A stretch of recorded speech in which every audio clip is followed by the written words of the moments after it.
Hello again everyone, and welcome to Phil Rider's Diaries. You catch me just leaving Grasmere, heading towards Keswick on a beautiful day, so we'll see how we get on with this.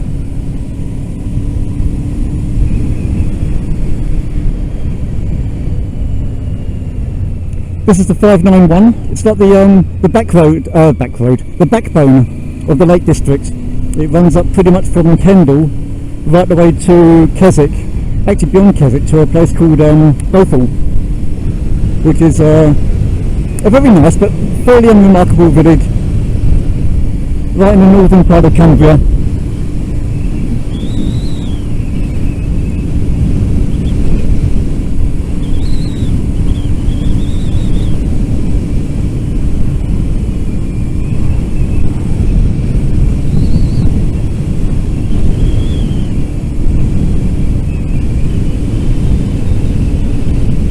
And it's another day and another mic setup. We do these recordings through a Drift HD helmet cam, and basically there's two schools of thought. You're either in the Drift school of thought or you're in the GoPro school of thought. Now, personally, I went for Drift for a couple of reasons. One of them is that I prefer the shape of the Drift. The GoPro looks like a mini camera, for sake of a better word. So it's boxy and it's not particularly aerodynamic.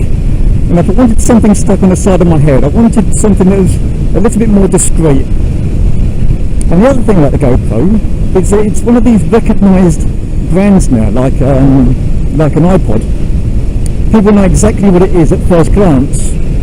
And they know they're expensive. They're about £350, I think, for the latest model, and it makes them a target for theft, and I don't particularly like that. With the Drift, it's a matte black, it's a rubberized black. It doesn't stick out quite so much as the GoPro, and the idea of having a more stealthy appearance appeals. They actually had a model called the Stealth, which ironically was bigger than the one I'm using, but there you go. So the one I have is the HD, and it's the predecessor to the current model, which is the Drift Ghost. Now, the reason for this is fairly simple, and it's all down to fiscals. Technology in these sorts of areas moves fairly quickly, and on that score I can't justify spending £350 on a camera if it's going to be worth about 80 quid in 2 years' time.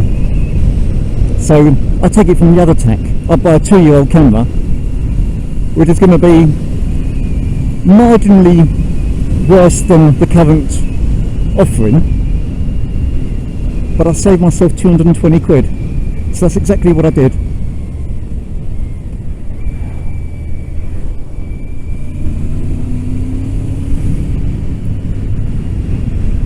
So I went on eBay and I found a Drift HD for £80, bought a mic for a tenner, and that's when I started doing these vlogs.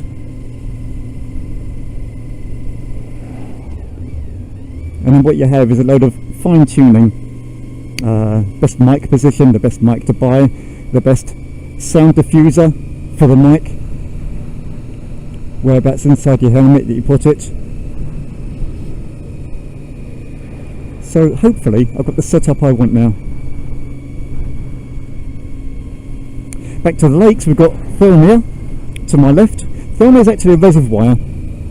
It provides most of the drinking water for the Keswick area, and it's very nice in its own right. What do we got here? Let's have a quick look. That'll do.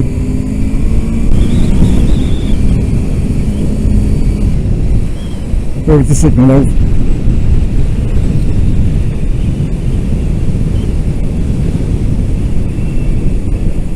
So that's what we're using.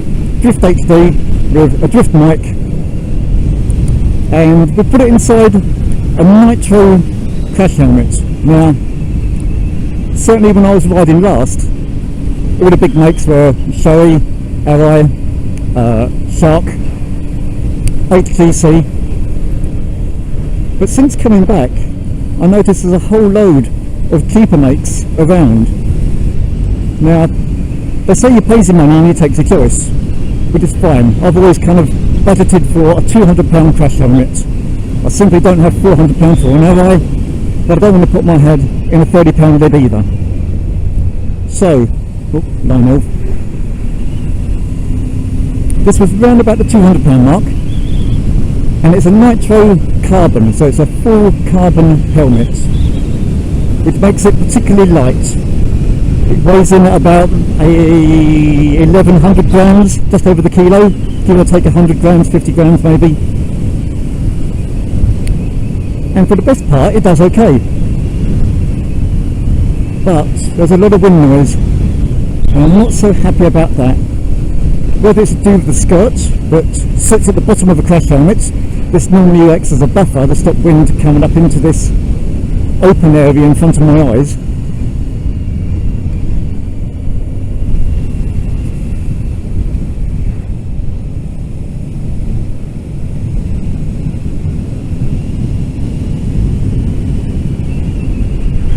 And maybe I can do something about that with a tube or a piece of neoprene, or it's just not a particularly quiet lid. You do get them, you get quieter lids and noisier lids. I'd be happy with a quieter one. One of the reasons being is because I hope to go touring in Europe on the motorbike later in the year, and the idea of listening to this amount of wind noise for 5 hours every day does my head in.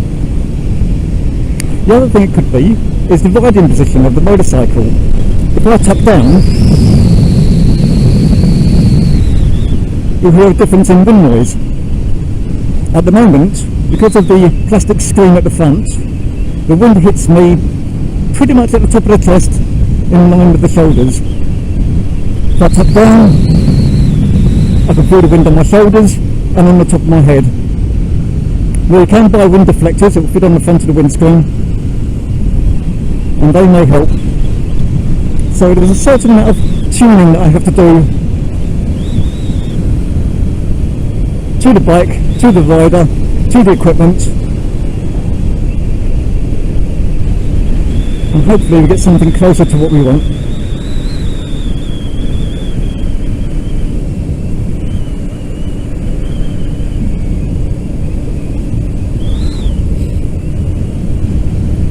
Keswick, 5 miles. Okay then, have a quick look at Keswick.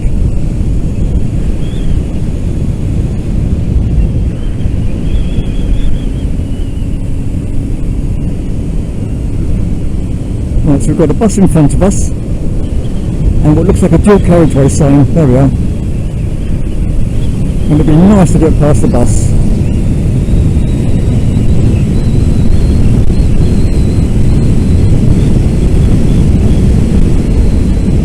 Lucky.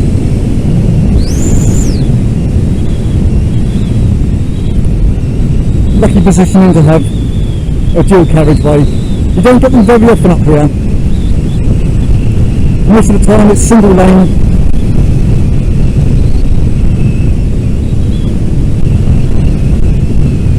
But I'll take that one all day long, thank you.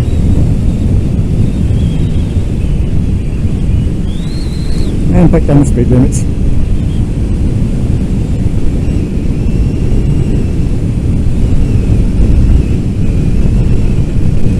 The things about having the ability to maintain speed limits around here is of course the wind noise, like I was saying. We'll see whether we can use this video or not when we get back. Other reasons for speed limits, of course, is the police, they'll bill, and we don't want to upset them anymore. There was a time when I was very happy to have an aftermarket race cam on this bike and a dark visor and a small number plate, and we don't have those things now. I say now with a laugh. At the moment we don't have these things.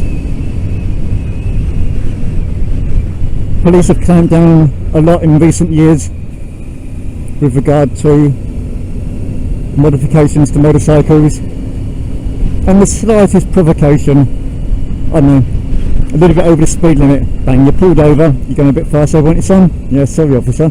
Oh, by the way, the pipe's illegal, the visor's illegal, and is that a small number plate? And so, I'm sorry officer, that's exactly what it is. And suddenly you're 120 quid worse off. Plus 3 points on the licence if he fancies being a bastard. Actually, that's a bit unfair. It depends on the rider, maybe if the rider's being a bastard.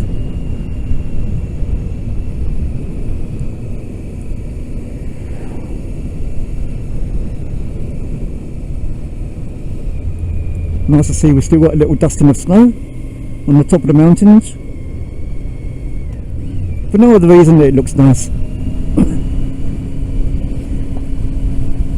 When you do have all the greens and the blues and the whites out.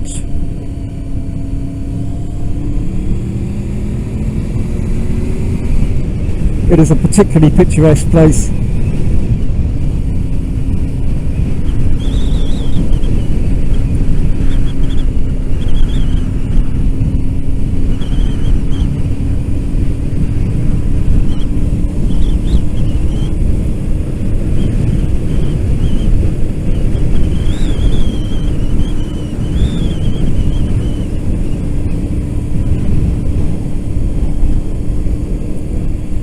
There we go, find a position.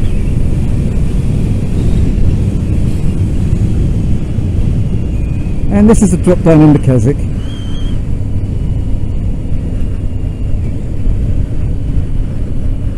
So the mountains in front of me, right about now, I think that's Catskills, Catstars, something like this. As I said previously, I've been up here about 2 years now. And I've been up a couple of these peaks, but nowhere near as many as I would have liked to have been by now. It'd be nice to have a better knowledge.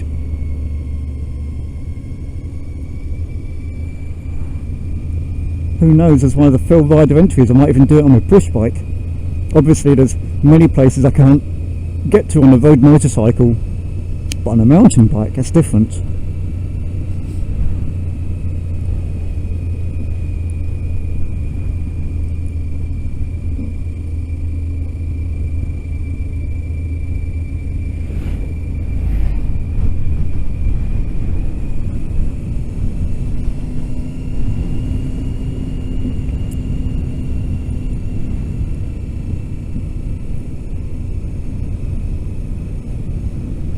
And we just got a long downhill sweep into Keswick.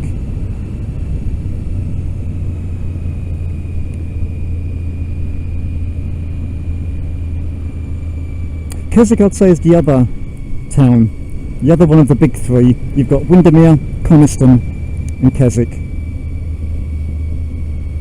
And whereas Coniston is kind of famous for Douglas Campbell and Windermere is famous for Beatrix Potter, I don't know what Keswick's famous for. Maybe it's just famous for being a pretty little town and a lake district, which might be the best reason of all.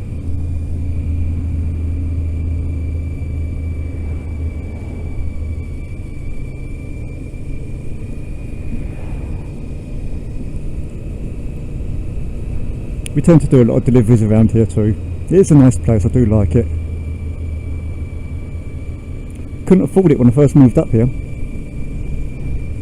When I first came up here I camped in Keswick just to get an idea of the place, to see if I liked it, and I did a lot. But house prices are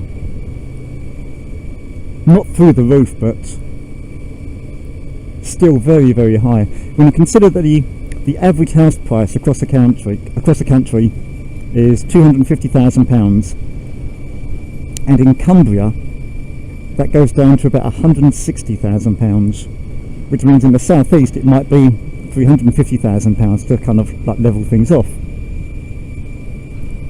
And then most of the prices around here are like £500,000. And like Grasmere, it's got a high percentage of B&Bs and guest houses and hotels and restaurants. There we go. make sure you make eye contact with them.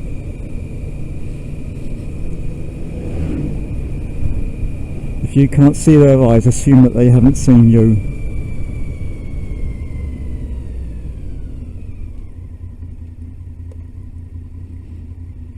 Yes, the house prices are expensive up here, and for probably good reason, because it is a nice place to be.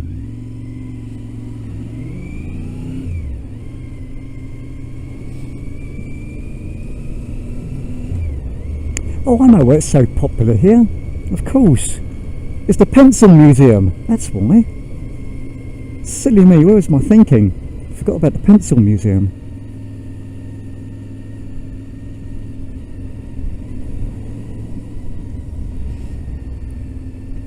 So, Keswick Town Centre. Pedestrianised to my left. And we'll just be heading out of it this way. And we'll stop at a place called the filling station. The filling station is it's turned into a popular bikers cafe up and around here. Go on, Lightning, that's you.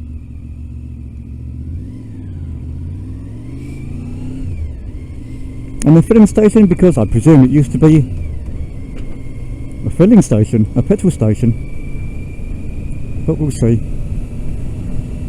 It's around about, where are we, 12:25. I love the fact that it's such a simple thing, but the VFI always maintained a clock on its dashboard, because naturally I can't look at my wrist, I can't tell the time otherwise, but it's nice and easy just to look at your dashboard and say, oh yeah, it's that time. Fabulous. Well, that time means it's coffee time.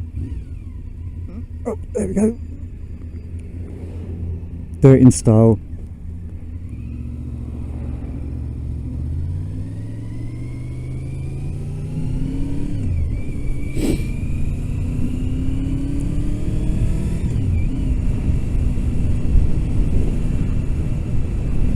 I think that's Skiddaw in front of us, or maybe to the left.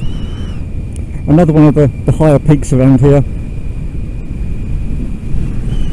When I say high peaks, I mean they're about 850 metres. They're not huge, not on a grand world scale, but still pretty.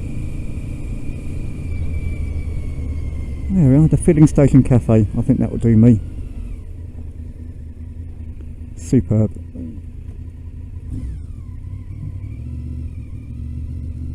Now, don't fall over like last time. Last time I did a U-turn like that and I dropped the bike, I was pissed. Right, so that's me, filling station cafe. Have a good day everyone, I'll speak to you all soon.